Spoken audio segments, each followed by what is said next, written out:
The Tangent Egg podcast is aimed at a mature audience. It contains themes that are not appropriate for all listeners. It's important to note that we are not experts. We routinely have no idea what we're talking about and are just three idiots sitting around a table. Listener discretion is advised. Welcome to Tangent Egg podcast. I'm Seth, and as always with me are Swoosh and John Doe. Hi! Hello. Alright, so first up this week, we need to make a correction to something we talked about last week. Yay! What did we Because get I wrong? found some more stuff about it, and in the interest of not spreading false information, I'd like to update it. So last week we talked about the Australian government potentially floating an idea to have a tax on spare rooms. Yep. Yeah, it turns out that isn't a thing. Oh, score. So what that was actually is there was an economic summit at which point someone suggested that idea. Oh, thank fuck. The minutes of that meeting got out, at which point essentially news groups found out about it, and it turned into this sort of hot button thing to ask politicians about. So the government was never planning to do it. Cool. It wasn't even a government organization who suggested it. I'm suddenly much happier. And I'm not going to lie, it almost feels, alright, like tinfoil hat time here, like a great way for, I don't know, the Liberals to smear the Labour Party. Yeah. They keep talking about and keep asking politicians about this 15% tax, despite the fact that, not 15% tax, like this whole spare room tax, and keep it in the minds like, this is what your government's doing. Yeah. Despite the fact they are very much not doing it. Oh, definitely. And I think from that same meeting, there was also the whole, we could raise GST, and that was floating around at one point. So I'm assuming that's the same minutes or something. Probably. Yeah. But not as much of a, like, normal person, like, gotcha, like, your spare rooms could get you into a higher tax bracket. Fear-mongering. What does the Murdoch press do better? I know, right? or And just they fucking floating it. and saying, how big an impact if this gets out? Oh shit, no, we just mentioned it. Yeah. Because it resulted in loads of sound bites about it. Oh yeah. It got us talking about it. It's what convinced me that it was legit, because I kept seeing more and more things with politicians talking about this thing. Yeah. And so it's like, well, if they're all talking about it, it must be something that's happening, and then we should talk about it. But even that, I like saying that it's a shitty thing, but it sounds plausible enough to have happened. yeah, Like that's a state of the world we're in. yeah. The fact that we thought that is plausible. I could see them doing that. Like, that's scary. 100%. But yeah, no, it's a pile of nothing. It was just a think tank's idea on something that could be done. I hope that think tank has now been dismantled, because clearly their ideas are shit. Well, it's sort of like an economic summit where a bunch of economic groups come together and float ideas. Their ideas are bad, and they should feel bad. Well, that one certainly was. Well, the group who runs that one is actually a group who, what they want to do is they want to get a flat tax on property. So it doesn't matter if, like, normally your property tax goes up and down with how much your property's worth. Yeah. So they want that to be like, no. Let's just say for the sake of this discussion, it's like 10 grand. That's how much your property's tax is. That would be the same whether your property's worth $1,000 or $100,000. It'd just be $10,000. Yeah. So that's what they want to do, because they're a construction group. They're just they just care about the land. Yeah. Yeah. So So they want the land to be cheap. Yeah. And encourage people to hatchet blocks their properties instead of holding on to their 10 acres. That's all they're trying to do. And they're the guys who came up with this room tax to sort of suggest, well, maybe people should live in smaller homes that we could cram onto that land we're trying to get. Yeah. Yeah. Or maybe start taxing them for empty houses. Yes. But, you know, look, I will freely admit, the first thing you think of is rarely the best thing you could possibly do, but it's still a lot better than tax spare rooms. Yeah. Definitely. But that's it. That's just the update to that.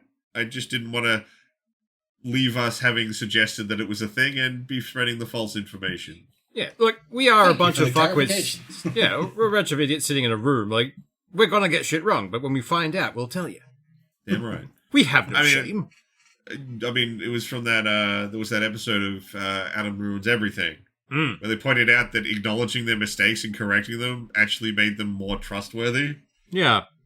I'm not sure you should necessarily trust us more, but we will tell you if we fuck up. Yeah. You can trust us to talk bullshit. Yeah, you can trust us to talk bullshit and hate a lot of things. Like, that's what we're good for. Speaking of bullshit. Speaking of hating things. So, I wanted to have, like, just a little mini grump rant because it was really getting me today at work. I'm not going to say where I work or any names of anybody. Just know I work in a customer-facing business. One of my co-workers was getting crappy about something that apparently I hadn't done because there's certain sections of the warehouse I work in that are kind of seasonal. Certain products sell better at certain times. We're about to start heading into summer, so some of our summer products are going to start selling. Yeah. I hadn't restocked the shelves in that section of the warehouse because we haven't needed to for the last, 5 months. And he was really annoyed about it. And he did a bunch of it for me and kind of just showed it all to me and was like, this is what it should look like. And I've admitted there was some stuff in the way, sort of an out of sight, out of mind. We haven't really been dealing with this. That's my bad. Sorry. I'll get on it. And he did the one thing that I think undoes all of the... Anytime you're dealing with a coworker and you're trying to get a point across, is I admitted my culpability on it. Was like, sorry, I'll work on that. And he walked away going, do better.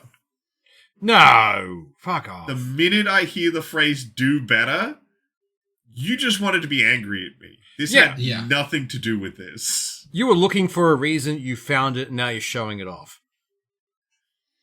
And that doesn't work for me. And the thing that annoys me about it is he's the kind of person who will stand around in my area for 15 minutes talking to other people in my way, but wants to give me shit about the amount of work I get done. Are they people are annoying. Are they the same level as you, or are they higher in the echelon? Different part of the company. Fuck him then. See, this is probably why I could never work in that situation, because my response would be, no, we're going to have a talk now. And it would probably end in a lot of yelling. But that's, I know if I argued with him, that's what would happen. And that's why I don't. Because I will fucking kill this kid. Yeah. To that point, I would probably just go to someone higher going, you're going to have a chat with us both in a room at some point, because one of us is going to hit the other eventually. It's just, it's the condescending, he's not wrong. I hadn't stocked the shelf. But he hadn't mentioned it to me, gone, hey man, could you just restock that shelf? It's starting to get to be something we're going to need. Hey man, no drama, I got you. Or even just, hey, I seen that shelf isn't stocked. Yeah. You're doing a lot of stuff. Sometimes you forget stuff. It's not that hard to just be like, hey man, can you just refill that? Got you, man. Easy. Yeah. But Bring instead it to my he attention. wants I'll do the thing. But instead he makes a big whole huffy mess about it. He makes a whole song and dance. Yeah. And the thing that doubly annoys me is that same day, I had to do another person's job yesterday, so I was behind on all my work today. So I'm snowed under. I can literally hear him up the front for 20 minutes just chatting with the customer, not serving them, just talking. Fucking... And I understand that part of that is the customer service thing. It's keeping them engaged and wanting to come back here because they like the people that they buy from. I do understand that part of customer service. But, to be shitty about the work I'm doing when the thing you're doing is just shooting the shit with customers? Yeah. No. You fuck off. Don't get off my back, cunt. Yeah. That is always the way, unfortunately. Humans are weird. Yeah. But that's my little, customer service shitty thing that was annoying me today. The do better is the one that annoys me. Yeah, most. Just that's the thing. Don't do that. Especially if I culp to the problem. Yeah. If I'd been like, oh no, I was doing this, it just doesn't get done. Yeah. It would have been like, okay, I feel like saying I should do better fits. See, when I have admitted to, yep, I'm sorry, we haven't been doing it a lot lately, and it's behind this stuff, I completely forgot about it, you're 100% right, I should have filled the shelf. Then just walk the fuck away. It's also a dumb move, because people are spiteful, because I know for a fact that if that happened to me, I would be looking for any excuse to just say to him, do better. Yeah. I'd be looking for the first opportunity just to humble him. And of course, that breeds the same thing back, so it just becomes adversarial. It's Which like is you what are I'm starting trying- a war. I'm really trying not to do that at this workplace. Yeah. I'm not saying I get into this sort of stuff all the time, but like I understand that I have a somewhat aggressive personality when I let it out. We are And I excitable. am trying really hard to be like, no, don't start the fight. I have literally screamed in people's faces before. Yeah. Don't do that. You like this job. It's not that bad and it pays okay. Don't bite. I can deal with a couple of idiots for a period of time, but Look, he doesn't do it very often, yeah. but it's like every 6 odd months he'll do it again, and it's just like, why? Why are you doing this? Yeah. At that point, it's just, you have to ask him the question of why. What did I do? Why are you so pissy? From what I understand, is like, to me, this doesn't sound particularly impressive. He used to look after a Woolworths warehouse and do the booking in of product. Gasp! So he thinks he gets to dictate everything A fall about what from I do. grace.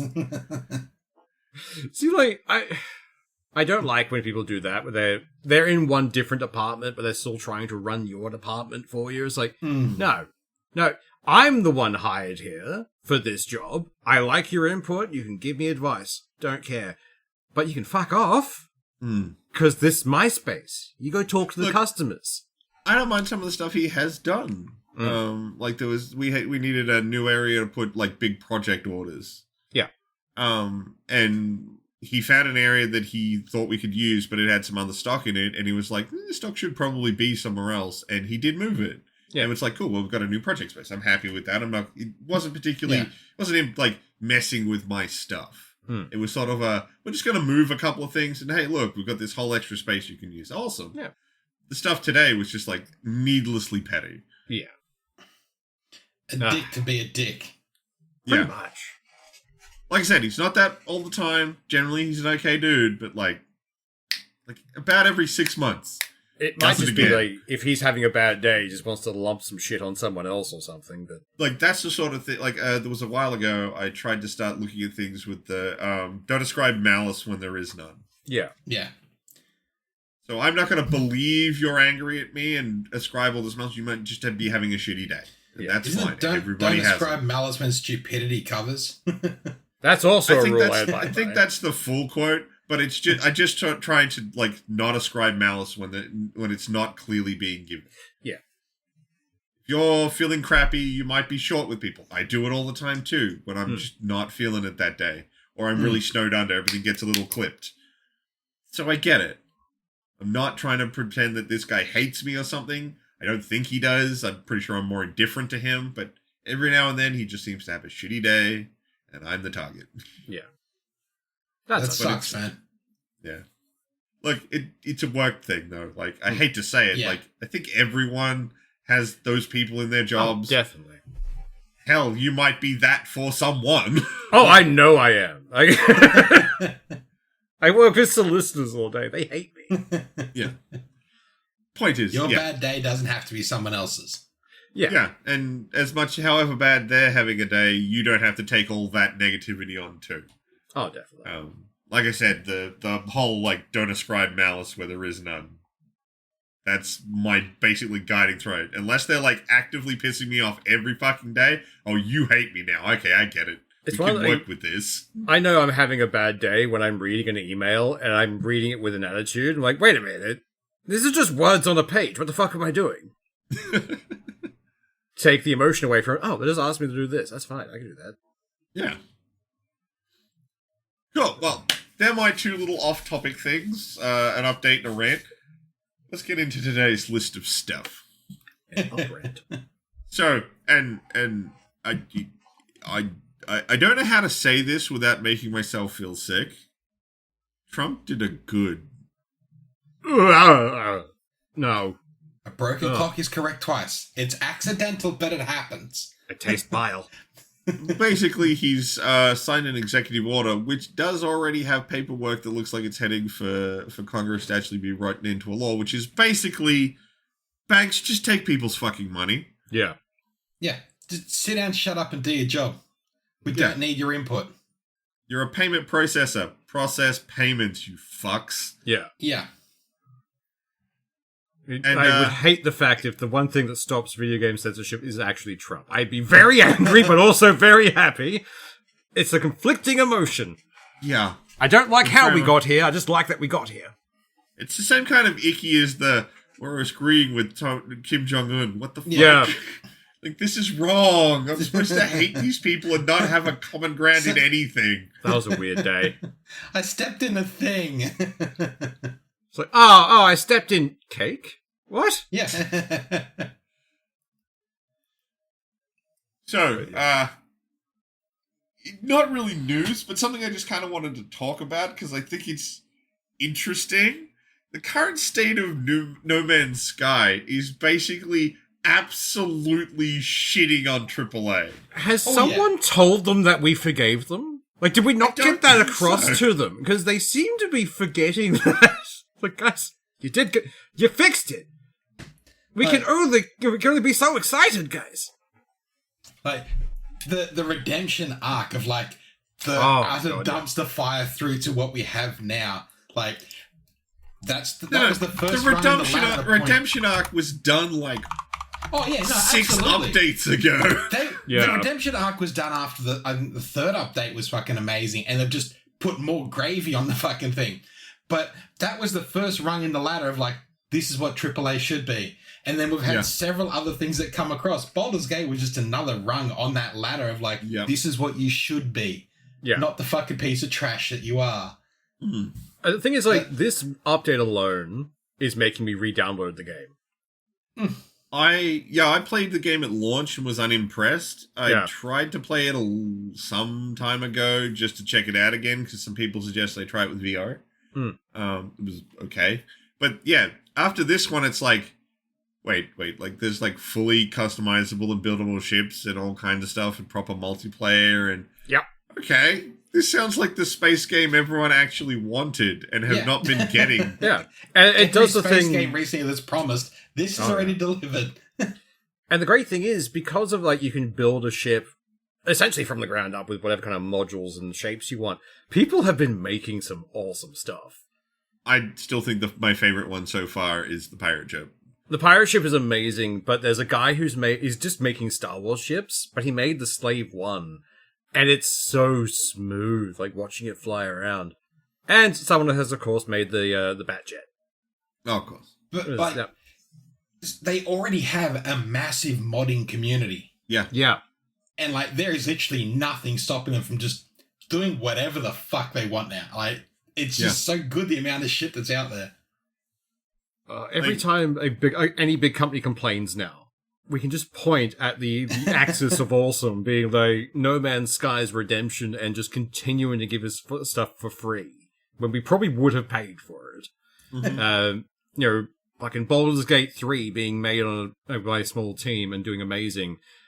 Expedition 33 being made on a shoestring budget with like 30 people. Like 31 people and a dog. Yeah. And it's just like, yes, like this stuff. It's like, oh, we can't be held to that standard. Why? You put more money in. Like, oh. And then you can also, you can keep adding to that. It's not just a traffic. Like, look at Arrowhead. The way they have shepherded Helldivers and kept it relevant for over a year when most multiplayer games die outside of 2 months. Not just that, but they make their fucking fan base fear updates. Like, anytime a new flying bug comes in, you watch the Helldiver wiki, or the Helldiver Reddit rather, just fucking panic. Did you see the post they made just before they announced the new Warbond and what they were doing? No, which one was that? They made that one of the things they've consistently stated every time they've got a big update is coming is you got to shoot your pants. Yeah. So they made a fake Warbond to put up on Twitter, which was just pants. Because they were like, the next update's coming, get ready. Oh, I love it. And Team Cherry, who did Hollow Knight and the upcoming... Actually, I think it might be... It'll definitely be out by the time you listen to this episode. I think it came out Silk today, Song. Yeah. Because they ended up in a dev loop because they were having too much fun. What? Fun doing game dev? That's Holy illegal. I'm probably picking that game up because everything I heard about the first one was great. It's like, I'll give him a shot, see how It was a good goes. game. I definitely want to see what they do on a second run around because they spent a lot of time adding to and refining Hollow Knight. It's an insane property. It's like $30. Yeah. Actually, you know what? I'll check just so that I can be quoted correctly. I will open up Steam and get the right price. It's cheap as shit though. It's also a little bit older now, so it makes sense It's to be a little cheap. $22. Oh, it's on special. Look, it's $10. It's on special. There you go. But like its non-sale price is $22. Yeah. Like it's fucking worth it. Because that's like it plus its DLCs, which also were free. Oh no, I think one of them, Gods and Nightmares, was like, yeah, it's $8. So the whole game is $30, and you get everything that the game has to offer, including bonuses and challenge things and just a wealth of content. It's a great like value proposition, and the new one's coming out, and yeah. So yeah, if you want to like add that into the we have to grind to get games out. Well, apparently these guys made an absolute killer game and had fun doing it, so shut the fuck up. Yet another rung to learn that AAA should learn from. One day they'll learn. One day. They won't. When they shut down. The industry will collapse for a while before that happens. Oh, definitely. Yeah. They'll need to be consumed to learn it. Yeah. I mean, Ubisoft's got to be going down soon. Like, fuck. I can dream. Yeah, I know, right? I mean, I don't want all those people to lose their jobs, but, like, that studio is not doing anything good with anything it owns. No. They're hoarding it like a dragon, essentially. Nah, that's EA, and it'll always be EA. Well, Yeah. I don't know, like, Ubisoft, they sort of funneled all their better, like, more well-known things off to a second fucking dev company. I'm pretty certain they're just going to sell it, like, put their debt back on the previous company and just say, oh, no, look, that failed. It's gone now. This is all we are with no debt. Well, they'll probably sell that side company off to some other company. Yeah. With some, like, we get still to, quote-unquote, run it for you, but you own it, so it's yours now. And then we can file for bankruptcy, and that can all go away. We'll just toddle off to our new jobs. Yeah. Or at least that would be my suspicion as to what's going to happen. I don't know. I have to close Steam or else I will get distracted because there are so many things. I just found myself thinking, I wonder if we're getting a new control at some point. And it's like, no, don't Google things. I mean, yes, but we don't know when. And it'll probably end up stuck in Epic jail. For at least a year. Well, we still haven't got Alan Wake 2 out. Yeah. That's still in Epic jail. And I don't know if it's ever going to come out. At this point, it just becomes are you willing to sacrifice the altar of Epic? Nah. Well, I mean, Epic is basically the reason Alan Wake 2 got made. Yeah. So it's sort of like, why haven't they put Bloodborne on a different console? Because Sony paid for its existence. Pretty much. Same deal for Alan Wake 2. Epic paid for it, so Epic's holding on to it.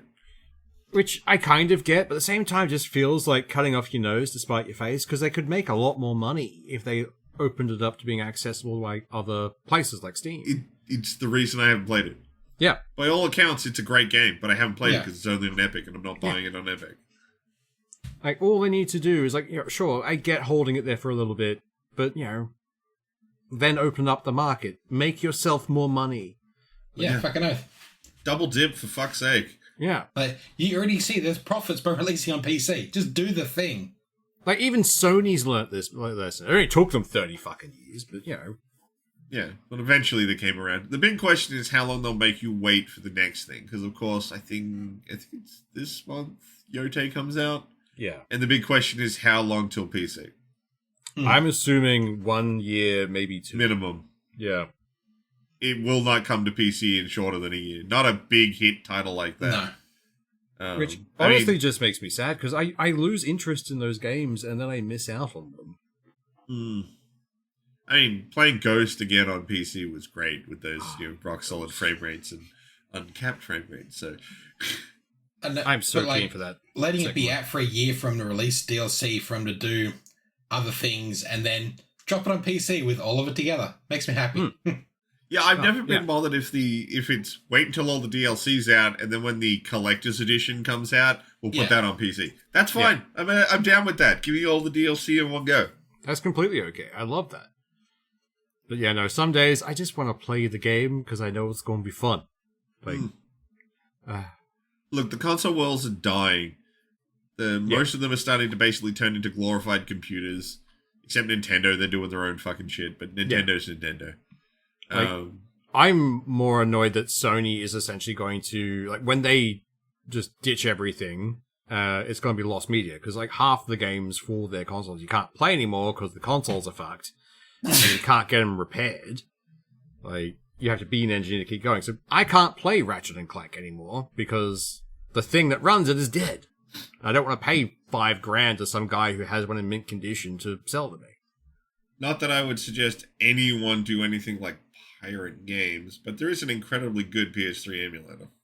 I mean, yes. No, we would never endorse this at all. I'm just saying it exists. Like, if you own your own copies of those games, you're legally allowed to use an emulator, so that's a thing. And the PS3 one's pretty fucking good. Oh, they were so shiny and good. But yeah, no, back to the original topic, fucking No Man's Sky. I'm definitely re-downloading that. I want to give it a shot again. I played it when they brought in base building and stuff, because I'm a sucker for building little castles and shit. But now I can have a floating base that I can modify any fucking way I like. This is bad for the world. They've also added in, I think that they added in a whole heap of water worlds and oceans and shit like that recently as well. More diversity in their biomes and stuff. It's like, I like this. So, next up on our topic list, compliance training company SafeTrack has kind of been listening in on workers without telling them. Well, there's the track part of their name, I guess. Yeah, no, right. So apparently they decided that they were okay for them to listen to your microphone. Yep. And they're like, according to them, it was in all of their documentation and people were told and it was fine. But staff who've been affected by this are like, no one told us it was going to listen to our microphone. Yeah, like this was probably buried somewhere deep in the terms and conditions. Yeah, that's like on the 8th page of a contract that's had nothing but like type 8 font. Yeah. Written in some kind of obscure legalese dialect that like 3 people know. So. Oh, yeah, no, that's specifically work from home people. Sorry, I forgot to mention that. It's not in the office. It's work from home people. Because you got to make sure your employees are doing exactly what you tell them. It's like, stop it. I don't want to make submitting their work on time. Yes, shut up and how they do it then. The way that companies are dealing with work from home and all that kind of stuff just reminds me of the Buffer Time episode of Star Trek Lower Decks. Yep. Where it's just like, I'm eliminating buffer time, and then everything starts to fall to shit because everyone's overstressed and overworked. It's like, learn from this. No. That's a horrible thing, and I'm really glad that people found out and are now, I think they're suing? They're under investigation. Good, as they should be. I mean, I think the thing that really sets it apart is you generally have a different understanding of privacy when you're at work and when you're at home. Yeah. When you're at work, you're probably not around anyone you know, or at least you have your work friends. Yeah. And you act in a more corporate vibe. You're at home, your significant other might be talking to you. You might have a slightly more private conversation with them. Yeah. It's not okay to be being recorded. Absolutely. Certainly not if you're not explicitly told you're on mic. Yeah. Yeah. Like, a lot of things have either like a green light or they have some sort of display to say that you're being recorded or there's something recording you, not just like not anything. Yeah, it's like just fucking weird. I'm a do I want. bastards. The So, amount of like corporate overreach now is getting a bit insane. So 100%. We're getting to the corpo future. I hate it. Yep, same. So apparently the federal government's going to crack down on shrinkflation. I'll believe it when I fucking see it. God. You just know that a politician went to a Woolies for the first time in 10 years? And it's like, oh, wait, my Tim Tams are how much? Why are there only 8 of them now? But, yeah. So, essentially, what they want to sort of create happen is so that if you decrease the size of a product, its cost must come down by some amount too. Yeah. Instead of staying the same. I'm just wondering what else that can apply to. Like, I want to apply it to I don't know, more things. Rent. I seem to be getting less, but it's costing me fucking more. Yeah. Right. That's because it's a buyer's market and there's too many people trying to fight for the same stuff. So the shittiest... There's a thing that I saw that was like a great thing for it where like tenants aren't incentivized to look after houses because they're shit. And they're not going to be there for long enough. Yeah, because most tenants are having trouble getting repeat leases. Yeah. And then you've got landlords who are like, why should I fix it? Someone will rent it. Yeah. Yeah. So there's literally no incentive on either side of the coin to actually look after rental properties. Yeah. I'm pretty sure empathy is now dead. Yeah. This is Yeah. in general. It costs too much to be empathetic. Yep. Wow, capitalism killed empathy. Yeah, pretty much. Well done. That was a hard kill. Well, I mean, there's only so many times you can have a boot on your head, not be like, well, fuck this, time to be cutthroat. Yeah. Well, I hope that'll come back to bite them soon. Speaking of, boots on head, what the fuck? Nazis attacked a rally? Yeah. Fucking neo-Nazis attacking basically there was like 3 protests on the same day, all within like... Well, it was that pro-Australia protest. Yeah. Or the anti-immigration protest. There was also a Free Palestine protest. Yeah. And it went past like a... sovereign citizen... indigenous sovereign camp. Yeah. Like... That's a powder keg and people flicking matches. Oh, yeah. And of course, the neo-Nazis were happily flicking the matches and started a fist fight. Yeah, they started beating people. Apparently, people went to hospital. Oh, yeah. And the cops showed up after it was done. Yeah. Yeah, the neo-Nazis had already left. Then the cops showed up. Yeah, it was people on TikTok and, like, reels and shit who were showing things live. And, like, I saw a few snippets of it. I didn't see it live or anything. But they just kind of storm a hill. It's like, what started this? There was just a switch, and some people started running at them. Oh, just Nazi because they're Nazi fuckwits. Yeah, the cop was turning up was like American cop was turning up to a school shooting. You're like, it's over. We'll turn up now.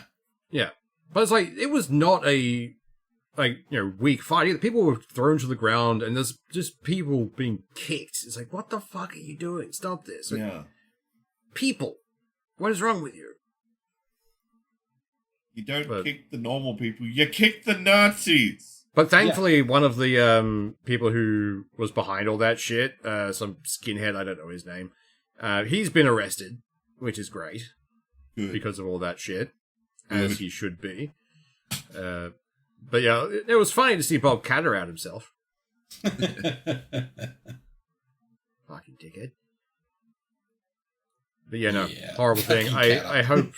I hope all of those people who attended that rally realize how bad of a human being you're being. Be better. Yeah. So, there might be forever chemicals in a lot of tap water in Australia right now. Yeah. Yeah. Suddenly my addiction to, like, soft drink doesn't seem so bad. No. All I know is that Adelaide wasn't on the list and I'm happy. Yeah, I don't think Brisbane was either. No. Once I can find it. I don't believe we were.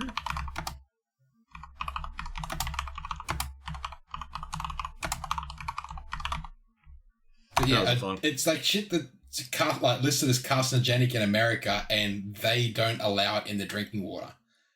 But here they don't seem to give a fuck.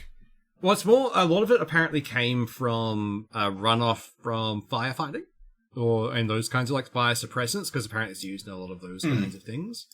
Oh, that's not fun. It's not Brisbane per se. Oh wait, no, yeah. So it seems a few places definitely had it. Yeah, I know there was a few places around my hometown, but they weren't specifically listed. At this point, I'm pretty sure like, if I just zoom out far enough, is Mackay on this list? Because that would explain a lot. No. But yeah, no. There should be no forever chemicals in my water. From what I understand, a lot of it's to do with like things like Teflon fry pans and stuff. Yeah. And some of it is also, and I don't want to call these guys out because they do good work, fireys, because some of the suppression chemicals they use, which of course get swept into drains and then into water treatment plants, contain this stuff as well. Yeah. I it think is that's a difficult thing to come up out. with better tools for those people not to hold the fucking fireys accountable. Yeah. It should be stripped from our water. We have filters in place for this exact reason, but apparently they're not good enough to catch these things, which means we need better filters. Just better water treatment. Yeah. Okay, so the next thing we have is something that made Swoosh laugh a lot when I just gave him the very basic rundown, which is Tesla claimed to have lost evidence in wrongful death lawsuit until a hacker found it. It's still funny. The what? So what basically happened is a person unfortunately died by being hit by a Tesla vehicle that was using the auto drive. Yeah. And Tesla basically went, oh yeah, we don't have the data about the crash incident that's supposed to get sent. And they were able to recover, where is it? The physical control unit was recovered from the accident. Ooh. Tesla really, really wanted them to just power it on and we'll see what data's there. Yeah. You know, the kind of thing you do to delete said data. Yeah. So a known hacker who does stuff around Tesla got a hold of this unit and was able to... he got a dump of the unit on a USB stick and was able to find not only the crash report, the stamp saying that crash report was uploaded to Tesla's server. At which point Tesla went, yeah, we've got the data. Oh, okay. That has to, like, at that point, wouldn't that be them perjuring themselves? In some way? I think you've got to be in court or in a deposition to perjure yourself. At the very least, like you have to be in court ordered to provide that evidence. At the very least, that should be evidence tampering. Come on, like tampering would be doctoring the evidence, not saying you don't have it. Yeah. Can we charge them with being little bitches? I fucking wish we could. Because come on, that from a big corporation, that should be enough for a judge to go, no, bad form. You're clearly hiding this. Yeah. Nah. Well, they ended up ruling against Tesla for $243 million. Good. Because I know there's been shit for it before. Because like some guy did a YouTube thing on the auto drive for a bunch of different electric vehicles or self-driving vehicles, and everyone got up in arms about the Tesla one. It's like, oh, you turned off the auto drive right before it hit. It's like his hands weren't anywhere near it. The auto drive turned itself off, guys. Yeah, because it was about to hit something. It didn't want to be an auto drive. Fuck. It just sounds fucking dodgier and fucking dodgier. Remember when we used to think Teslas were amazing? Like, everyone in the world was like, fucking Teslas, aren't they? It's great. And then Musk happened, and they got worse. Did the cars start smoking ketamine? Is that what happened? They no longer run on batteries. Yeah, like, honestly, the degradation of the Tesla as a car feels like a human in becoming a crackhead. Just like the slow braking, and then so you're finding out, like, oh, you can peel the sides off them, and their fucking go pedal sticks down to the floor now. There was a guy has like, irrevocable damage done to his Cybertruck because he parked it under a tree and sat fell on it. And when he reported it went, oh yeah, it's like permanently in there. It's damaged the metal, not just the paint. It's damaged the metal so that it has divots in it, and it's all streaked. Yeah. And when he reported it to the like Tesla Home Office, they sent him a link to a page in the manual saying just don't put it under trees, or if it gets sap on it, wipe it off immediately as soon as possible. Yeah. It's like if your car can't even handle basic outdoor activity, what the fuck? It should not be advertised as a truck at this point because they keep saying, "Oh, the Cybertruck." Like, no, it's not a truck; it's a Tonka toy. No. The Cybertruck is a brand. It's not an actual fucking truck. Yeah. Oh, God, it's horrible. But I'm glad they got sued. I can't help but remember that fucking, it was like an Instagram thing of the dude being like, I'm going to go do truck stuff with my Cybertruck. 2 bags of soil in the back. Bitch, I get more than that in my fucking sedan. No, my favorite is a guy, I need to find it and link it again. But the thing of just like, I gotta do truck things in my Cybertruck. You're gonna do truck things in your Cybertruck? Just like treating him like a child. I'm like, I love this so much. Oh, I think it's the same video I'm talking about. They get a single, like, one of those big round hay bales. They got one of those balanced in the back of the Cybertruck and it's not driving anywhere. And then it cuts to, like, an F-150 and it's got 3 of them stacked up and it's just fanging across a paddock. Oh, man. Like, I don't know what fucking farmers do to keep those cars running, but, like, goddamn. No, I'm convinced that farmers have the same thing that orcs have in 40k. Shit works because they believe it works. That tractor that's worked from Great Grandpappy's day, that works on literal hopes and dreams. That works because you're allowed to repair that one. That's true. why that one works. That one's Soviet made. It'll last forever. You're not allowed to repair your new John Deere unless you pay John Deere to come and repair it. Oh, I hate that so fucking much. That's some bullshit. Like, but like I've known people who have like property when I was young, and the amount of times their parents would just be like, all right, just jump in the fucking back tray, and then they'd be like, fucking slow this shit down. Yeah. What are we doing? And it's like, how do you keep this car running? Like, living in mining towns and rural areas, like, people would get shit boxes and just make bush bashes, and they were so much fun. But I swear those things were undead versions of cars. They should not run, but they do. Those old cars, like, I remember as a kid, you go out to the farm, and, like, if anyone had a vehicle that wasn't quite roadworthy yet, but still ran, you took it out to the farm, you pulled an angle grinder out, and you cut the roof off it. And that was a paddy bash. You go out spotlight, and you'd go out. That was the kid's car to go fuck around on the farm. Like, it was great. It was amazing. Like, a mate of mine back home, he wasn't from a farming... He was from a farming family, but they had long since sold it. It had been communized, like, just a bunch of houses around now. So it was just this fucking Aussie as fuck family surrounded by suburbs. But they still had the tendencies. So his car was in a perpetual state of flux. Like, he'd turn up, and it's like, we had nothing else to do in a mining town. We'd go driving around when one of us had a license. Just go cruising with the mates. And you'd open the door in the front passenger seat. It's just not there. It's like, mate, where's your front seat? I don't know why, but whenever I had the front seat in, the car wouldn't start properly. The second I got rid of that seat, though, works like a beaut. It's like, okay. And then the next week, he'd be missing a door. It's like, what happened? I don't know, it just kind of fell off, and I haven't had a chance to put it back on yet. It's like, how? What is this? I could whiz with mechanics, that one. That sounds like a farm car to me. Yeah. I maintain he's just a car necromancer at this point. Just, ugh. It must be a power. So, next thing we've got is actually something we probably should have talked about a couple of topics ago when we were talking about the work from home stuff.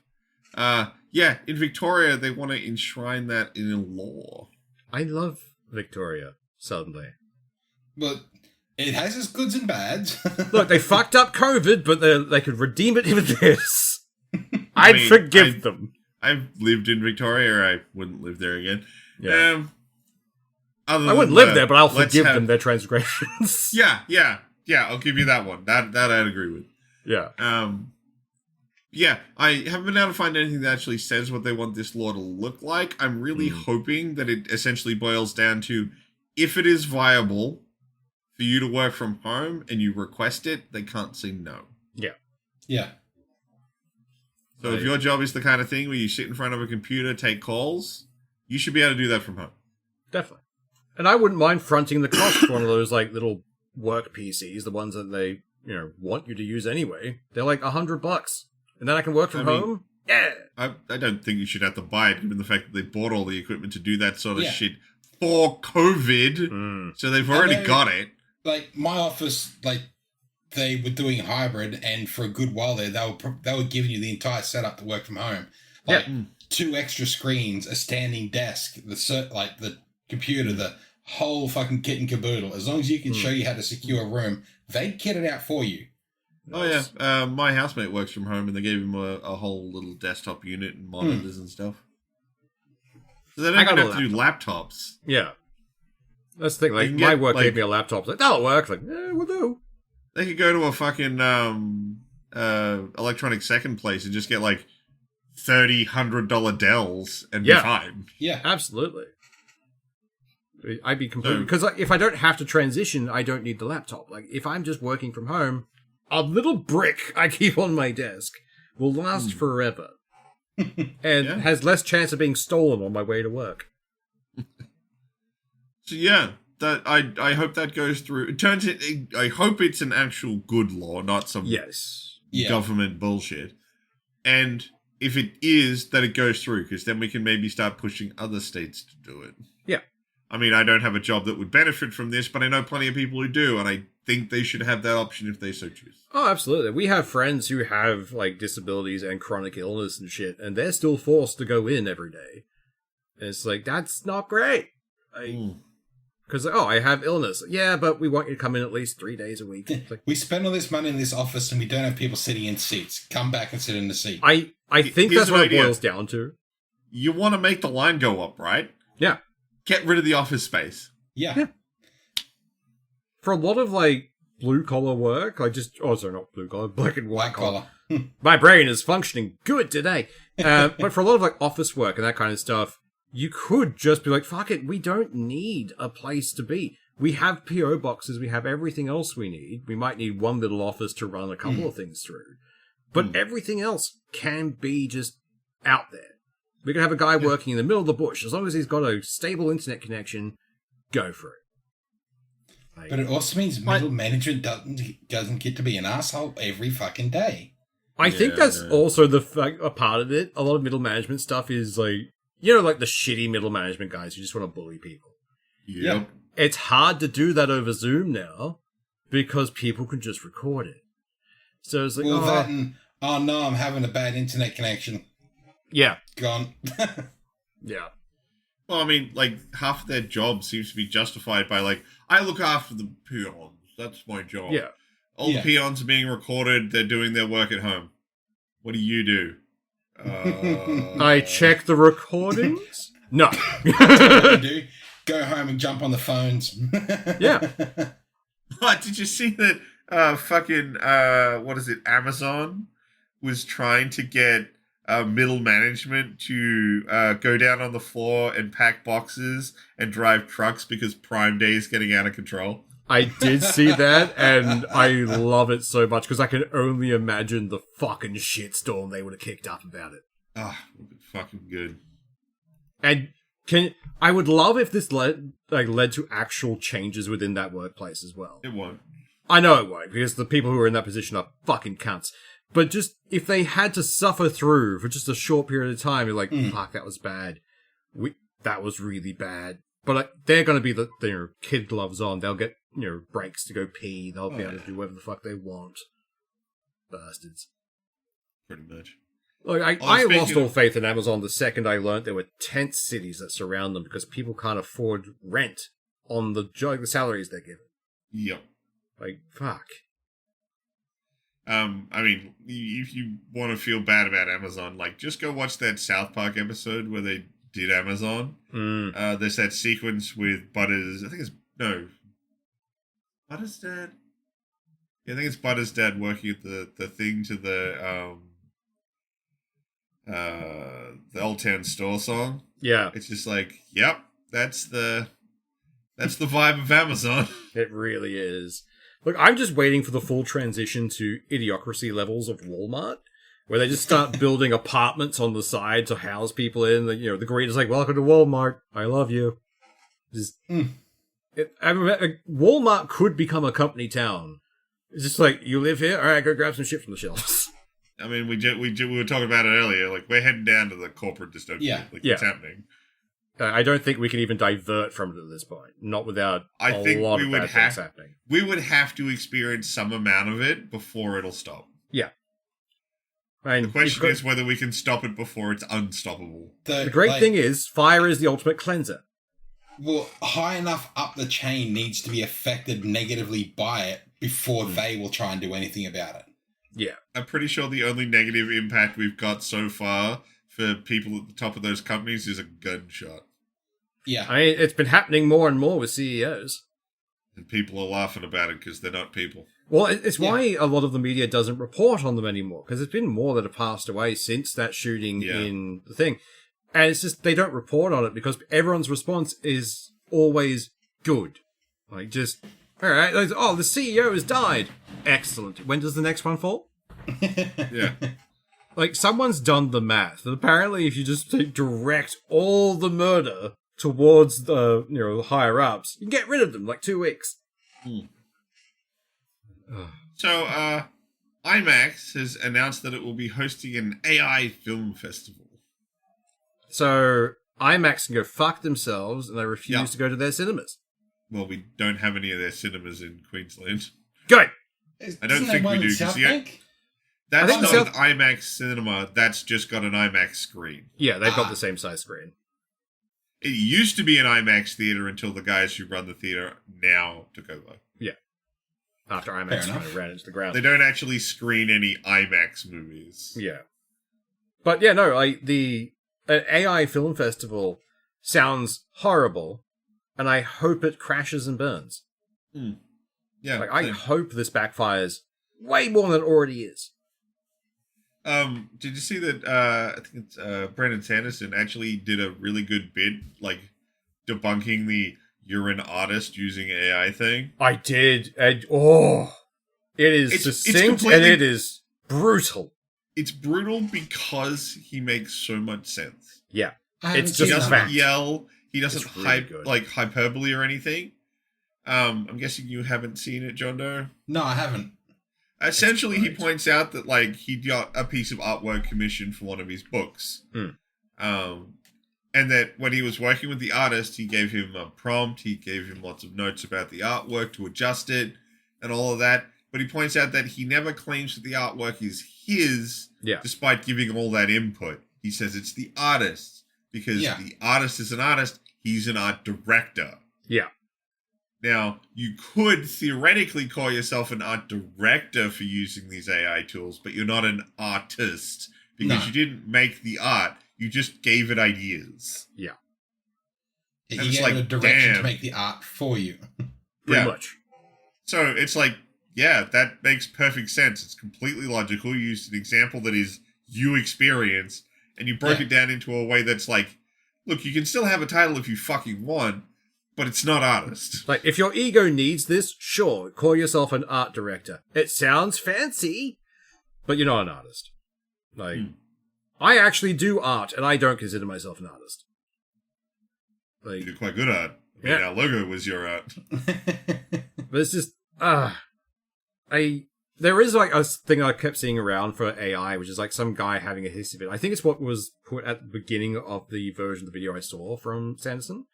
He seemed like, you shouldn't be angry about AI art because it's the only way that some of us will ever feel that, creative gift. Is like, Anyone can do it. You just have to have the patience to sit there and practice. Like, Or it sucks. sucks. Get good but- scrub. Yeah. Oh, Take and some like, lessons. what is it? Like everyone's been giving Blizz some props for. Well, I've seen a bunch of people giving Blizz props that they've stated that they started using some AI tools in their workflow.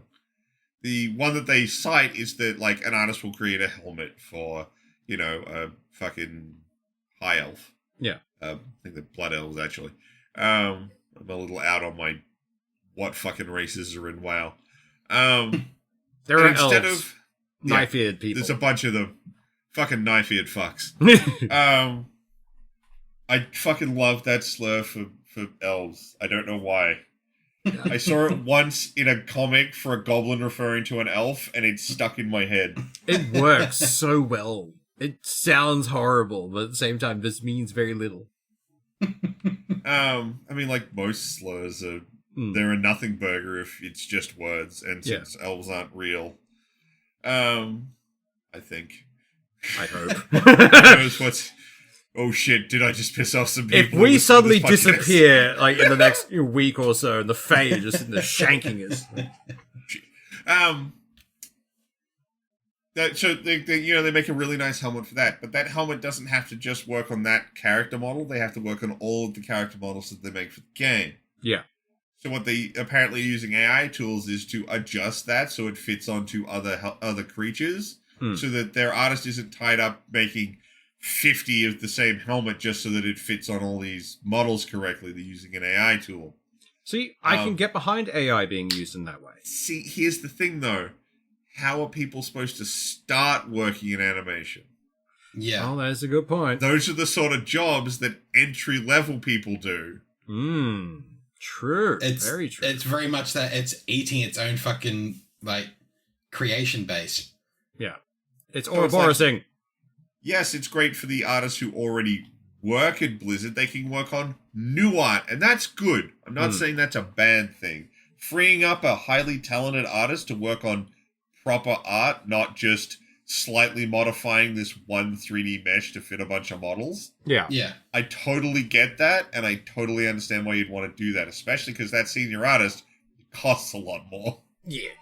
But by using this AI tool, you're now not having a way to be onboarding artists and learn your art style and learn your workflows because they don't have basic bitch jobs to do. Instead of, hey man, you just started at Blizz, I need you to do this 3D modeling on this helmet I've designed. It's, okay, you work at Blizz, make that helmet. Yeah. Oh, you've only been in uni, you don't know how to do a workflow in a full business? Tough shit, buddy. We need good art. Do it now. I'm You honestly don't have the learning. surprised. Like, actually, not to give them ideas, but I'm honestly surprised one of the big gaming companies hasn't started trying to make a university of sorts. Where it's like, oh, hey, if you pay us, you can come work with us and we'll teach you how to be an animator. And of course, they would have access to industry people and just give them a little shitty side thing to do. And it would generate them good publicity because, hey, making new people. It would indoctrinate people into their fucking business very quickly because you'd cherry pick the ones you like. Why don't the universities that already do game development courses make their own game development company? We went to a university Yeah. that did that. The pipeline was to Halfbrick. Yeah. Yeah, but then Halfbrick And- turned against them. Well, the pipeline was to Halfbrick for the, 24 people that made it there. Yeah. Yeah.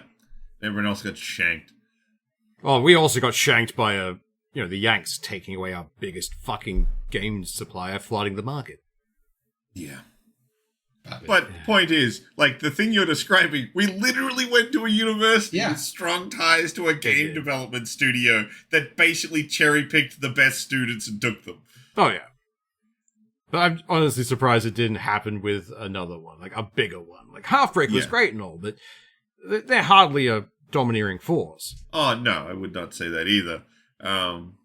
Props to the people we know who work at Halfbrick, though. Yeah. Like, they're good people and they make good products, but, like, Halfbrick is Halfbrick. It's not really a world stage company. Like, I still remember when one of our mates was working on Fruit Ninjas. This is a new game we have. It's very fun. I'm like, yeah, I'll give it a shot. Yeah. And then that shit blew up, and they've been chasing that lightning in a bottle ever since. Yep. Oh, yeah. They got a taste of that sweet dragon, and I must chase it. Yep. Yeah, so, yeah, I mean, like, I agree with you, but, like, it's kind of a self-destroying process. It is. You've got a company that only hires uni students from this one place, and then they create a certain culture, and then, as you said, the Half-Brick eventually stopped liking Quantum. Yeah. They just kind of ditched, and then they got bought out by SAE, I think? Quantum got eaten by... Well, Quantum SAE. had already been eaten by SAE. They just left them, like, hands off. And then, yeah, at some point... they tightened got the ranks. And got properly absorbed into SAE in Queensland. Yeah. I think there's still Quantum in Victoria and Dubai? Dubai, I'm pretty sure, still exists. We knew the guy. Well, I know... There's actually one of my SAE teachers game actually... development here, and it has in the tiniest little corner of the logo, Quantum. Yeah. I know one of my teachers ended up being the guy running the Dubai location. He was pretty fun. Yeah, he was a good dude. We actually played games with him a bunch outside of uni. He was a cool dude. Yeah. But it's I don't like where things are headed again. It's just unfortunately, like as we've said many times, the genie's out of the bottle with AI. We can't cram it back in. We've got to try and figure out what we are and aren't okay with. It's theoretically this is a tool that could assist smaller developments make bigger things, but it does definitely get rid of a lot of that early access into. Yeah, it's and like I don't necessarily hate the idea of someone using an AI tool to sort of try and get a basics idea of what they want as artwork. Maybe a couple of examples of what they want, but hand it to an artist. Yeah. Yeah.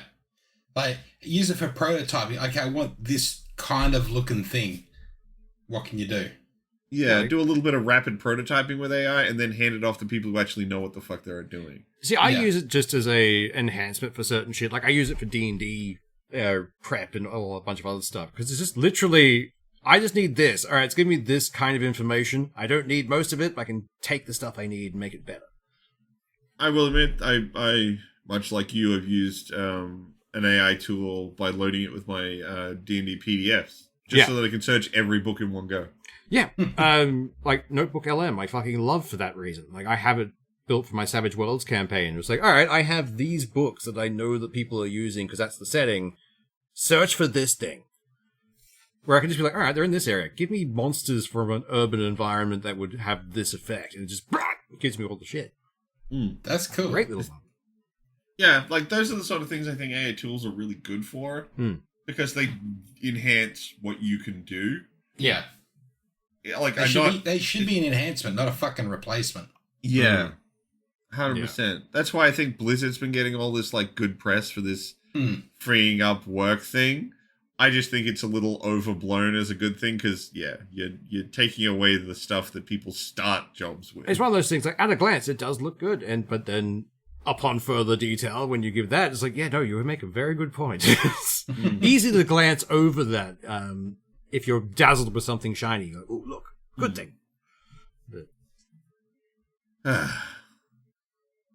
That's it. That's all our topics, which is good because we're out past an hour, although... I think we need something a little more uplifting to finish the episode on than that dreary note. So, do we want to do one of our genre game discussions again? Excellent. I like this plan. Whose turn was it? I don't know, but I'm going to say swoosh. Damn it! Yeah. All right, what have we done so far? I think we did point and click. No, we didn't do point and clicks. We did Diablo-style games, FPS, third-person shooter... We had a whole discussion about what an RPG is. Yeah.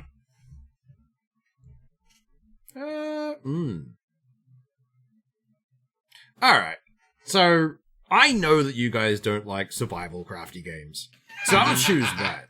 Because I want to get, like, some, like, actual... I want to find out what ones you might tolerate. Right, so I think we'd have to start this conversation with... I know it's not the OG, but it's the one that I think the single largest number of people have played. Yeah. Minecraft. Oh, definitely. Yeah, like, that thing is a almost genre enforcing thing. It's like, this is that. But God, I like I still get the urge to go back and play Minecraft. I can't, just because I adopted it so early. Yeah. I know I've waxed lyrically about this before, but like we found it when you could only play it in a browser.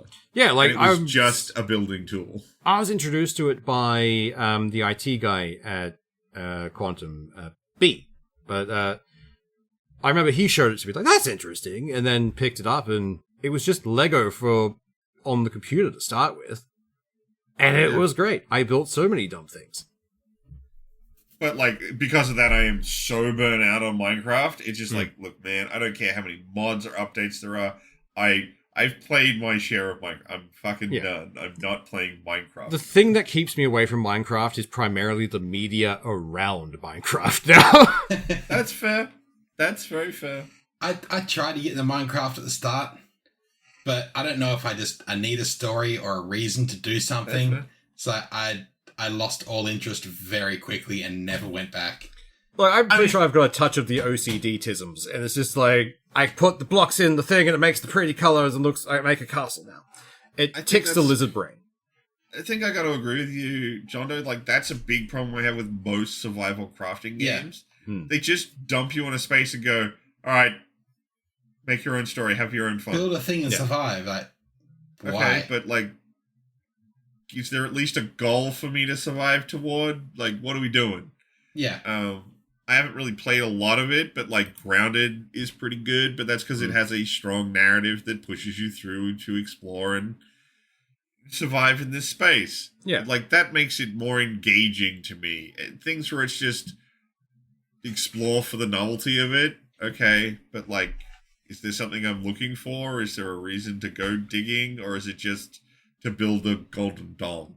Generally it's to build a golden dong, but most cases now I don't really buy or start a survival like crafty game unless it has a actual ending or a story that they've built.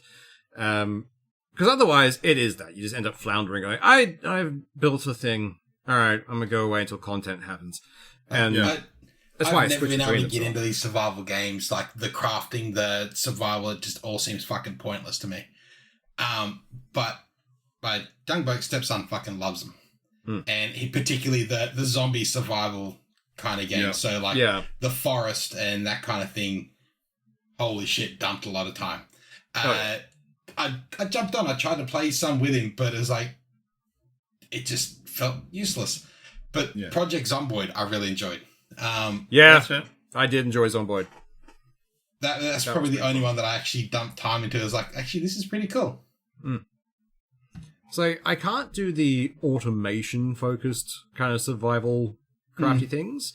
Like, I can't do Factorio or anything along those lines. They're more automation than anything else. Actually, that's a different genre. I can tell you I can't do that. One that's currently installed on my PC that I go back to every now and again. I suppose that it's not really a first or it's actually not a first or third person one, and it's called Infection Free Zone, and it's still in early development, but it uses Google Maps to you can pick the city you want to go through, and they're still getting updates, and I'm enjoying it. I go back to it every now and again. I either load my hometown or I load a place that I know well, and then I just survive in a zombie infestation for a little bit. Yeah, and it's good. I enjoy it. Like, there's a demo available if anyone wants to give it a crack. Oh, hell yeah. Like, for me with these kinds of things, I will build a base and then immediately go off and build an outpost. Like, my entire thing is building. I rarely have anything in these places. So I normally just jump onto a mate server or something if I know someone plays and be like, alright, cool. We made these, like, this cobblestone thing. It does all this shit. I'm like, alright, I'm gonna build a thing around it. Have fun. And they come back to a cathedral. It's just... The only problem for me with these games is I get too locked in and I forget to, eat, sleep, do anything. Even games like Satisfactory and that kind of thing, I just lose interest way too quickly. I mean, again, we're drifting a little more into the automation genre. Yeah. They have elements of the other ones, but not nearly as many. But it's just, I can't go to that end of the spectrum. Yeah. So, I'm very much the kind who will just sit there and play with my Legos and, make the pretty thing. I mean, Or walk through a valley and like, you know what would be really good right here? An airship. I'm just going to build one for funsies now. I think for me, like, anytime I do get into them, I'll end up building something and then be like, I don't want to build anything anymore, and I'll just walk away. Yeah. Like, I get, like, the urge to play those games happens, and then it really quickly dissipates for me. I can't get that sort of, like, locked in, played it for 12 hours. I'm, like, super aware that, I built a thing. That looks kind of nice. Cool, I'm done. I think that's where Grounded and Grounded 2, actually, got it really well. Like, really did well for it. Because it's just, you get that little dopamine hit and it breadcrumbs the story well enough that you're always just walking towards the next little victory. Yeah. But you can then just piss off and build something for a while, but you can always go back and get that dopamine hit. Up until the end fight, and, then you have more stuff to wait for because there's more shit coming. Yeah, because it's only Act 1, I think, is out. Like, the only issue I have with that game at the moment is the fact that I've gone through and played it all. Like, I've done all the things. There's probably a couple places to still explore, but it's like, I've done what I want for now. I'm going to wait till I can play again. Next major update, then you'll dive back in. Yeah.